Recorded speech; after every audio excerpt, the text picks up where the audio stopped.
Hello दोस्तों, पिछले videos में हमने वेपर प्रेशर ऑफ सॉल्यूशन और राउल्ट्स लॉ पढ़ा।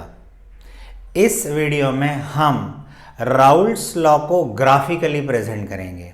ठीक, तो उसके लिए हम क्या करते हैं, फिर से हम एक बाइनरी सॉल्यूशन लेते हैं ऑफ टू वोलेटाइल लिक्विड।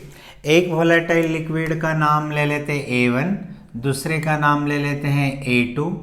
मान के चलो N1 मोल मैंने A1 ले लिया, N2 मोल मैंने A2 ले लिया और दोनों को मिक्स कर दिया।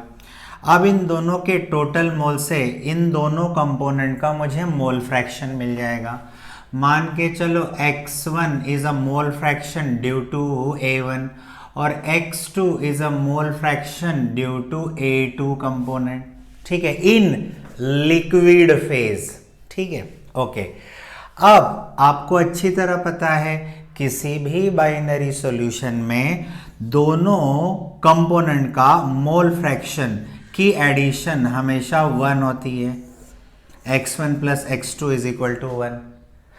मतलब अगर मैंने x1 1 ले लिया तो x2 0 हो जाएगा।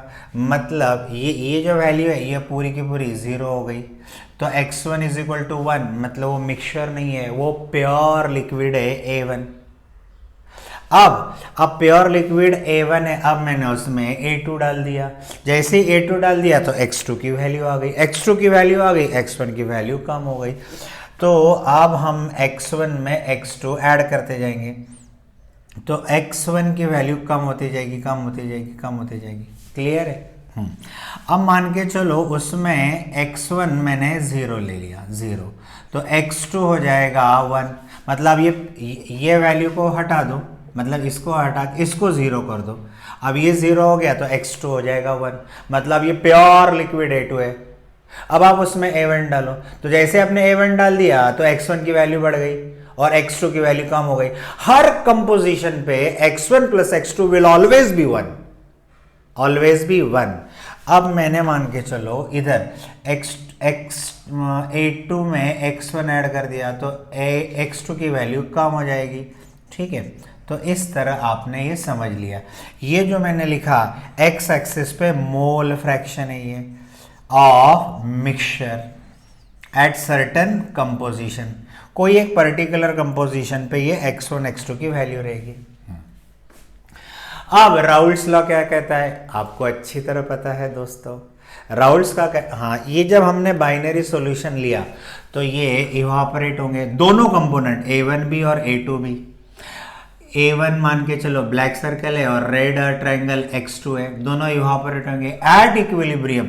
ये दोनों वेपर्स लिक्विड के या सॉल्यूशन के सरफेस पे प्रेशर एग्जर्ट करेंगे। That pressure is a vapour pressure of both the component. Vapour pressure of both, दोनों को ऐड कर दो, टोटल वेपर प्रेशर। मतलब इस वेपर प्रेशर में partial vapour pressure due to A1 है और partial vapour pressure due to A2 है।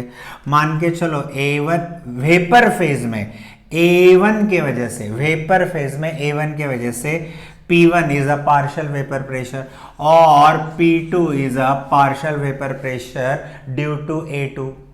यहाँ पे ये A1 मॉलिक्यूल है वेपर फेज में, ये A2 मॉलिक्यूल है वेपर फेज में।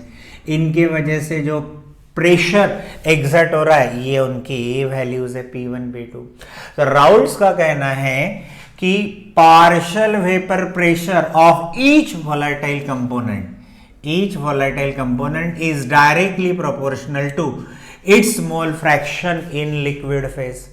अब यहाँ पे दो कंपोनेंट है दोस्तों, तो naturally P1 proportional to x1 और P2 प्रोपोर्शनल टू x2। अब ये जो चीज मैंने लिखी है इसको हम ग्राफिकली प्रेजेंट करेंगे। तो यहाँ पे y एक्सिस में मैं वेपर प्रेशर ले लेता हूं इधर side of A1 component. A1 के वजह से जो वेपर प्रेशर मिला ये y एक्सिस पे और ये मोल फ्रैक्शन ऑफ सॉल्यूशन। अब इसमें x1 भी रहेगा x2 भी रहेगा। हम पहले x1 को कंसिडर करेंगे क्योंकि हम लोग ग्राफ इसका देख रहे हैं। यहाँ पे दो ग्राफ आएंगे, दो ग्राफ, एक आएगा P2 वर्सेस x2 और एक आएगा P1 वर्सेस X1, लेकिन ये मिक्सचर है, इसमें दोनों भी है, X1 भी है और X2 भी है, ठीक है, ओके। तो अब हम जब ग्राफ देखेंगे तो जब मैंने X1 की वैल्यू 1 ली, मतलब प्योर लिक्विड मतलब उसका जो वेपर प्रेशर है is entirely due to its pure liquid, तो वो मैक्सिमम रहेगा, मान के चलो समवेयर हियर, तो इसको बोलेंगे P01। जब x1 is equal to 1, x2 is equal to 0, so partial vapour pressure is equal to its pure liquid. अब आपको पता है कि जैसे जैसे x1 की वैल्यू कम होगी वेपर प्रेशर कम होगा, x1 की वैल्यू कम हो रही, तो वेपर प्रेशर कम होते जाएगा। तो इसको हम प्लॉट कर देंगे। देखो दोस्तों, अब as the mole fraction of A1 component in liquid phase decreases, partial vapour pressure due to A1 decreases, तो आपको ऐसी कर्व मिल गई। ये आपका हो गया ग्राफिकल प्रेजेंटेशन, बोलो ठीक है। अब यहाँ पे और एक कंपोनेंट है A2, उसका पार्शियल वेपर प्रेशर है P2, ठीक है। इसके लिए इसी में और एक ग्राफ बनाएंगे, उसमें y एक्सिस अलग बना लेता हूं मैं, y एक्सिस, ठीक है, y एक्सिस डिफरेंट रहेगा और x एक्सिस कॉमन रहेगा, मतलब हम दो ग्राफ देखेंगे, ये A1 वर्सेस X1 और ये यहाँ पे P1 वर्सेस X1 और P2 वर्सेस X2। यहाँ पे मैं ले लेता हूँ vapour pressure of A2 molecule, ठीक। अब आपको पता है P1 is equal to P01 into X1, ये भी आपको पता है P2 is equal to P02 into X2, clear. अब जब x2 इज इक्वल टू 1 है, मतलब ये प्योर लिक्विड है A2, तो इसका जो वेपर प्रेशर रहेगा वो उसके प्योर कंपोनेंट का रहेगा, वो मैक्सिमम रहेगा, समवेयर यहाँ पे ले लो, तो ये हो गया P02। अब हमने उसमें A1 ऐड कर दिया, A1 ऐड करने से x2 की वैल्यू कम होती जाएगी, तो x2 कम हो रहा है, P2 कम होते जाएगा, ठीक है। तो ग्राफ ऐसा आएगा, देखो दोस्तों, ठीक है।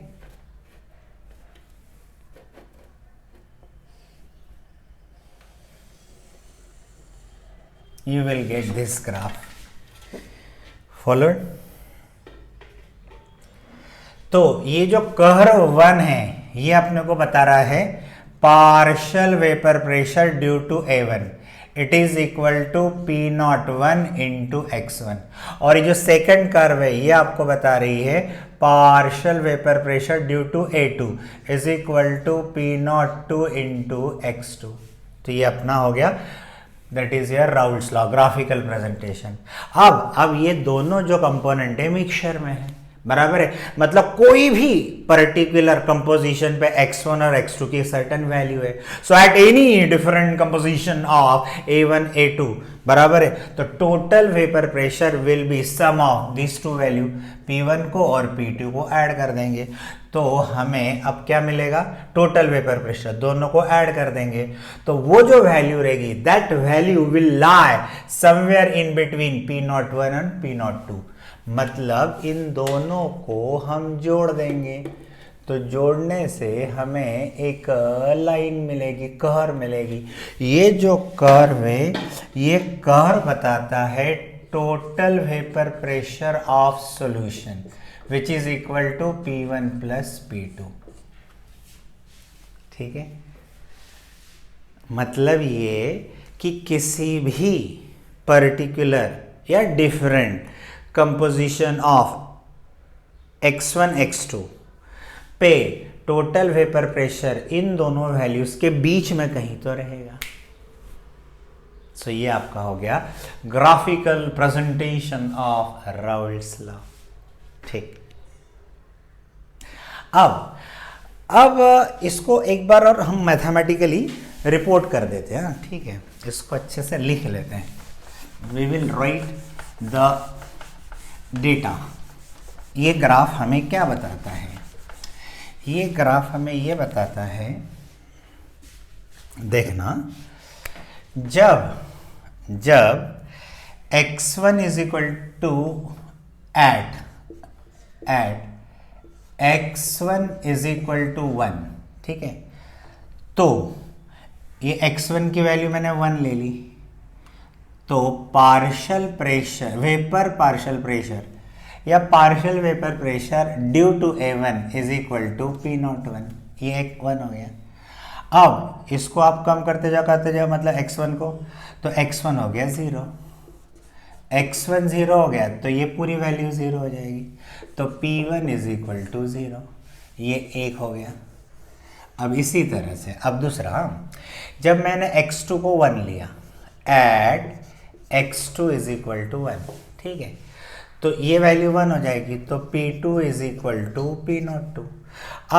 अब इसको कम करते जाओ, x2 0 हो गया, x2 0 हो गया तो ये पूरी वैल्यू 0 हो जाएगी, तो at x2 is equal to 0, P2 is equal to 0। बोलो समझ में आया क्या? So this is data derived from the graph. ठीक है दोस्तों, लास्ट, जब भी कोई हम बाइनरी सॉल्यूशन लेंगे at any composition of A1 A2 बराबर है, अगर टोटल वेपर प्रेशर P01 और P02 के बीच में समवेयर इस लाइन पे आता है, मतलब वो सॉल्यूशन राउल्ट्स लॉ को ओबे कर रहा है, और ऐसे सॉल्यूशन को हम आइडियल सॉल्यूशन कहते हैं। तो ऐसे भी कोई सॉल्यूशन है जिनकी टोटल प्रेशर की वैल्यू इस पे नहीं आती, हाँ नहीं आती, उन्हें हम नॉन आइडियल सॉल्यूशन कहते हैं। We will see it in next video. Okay bye.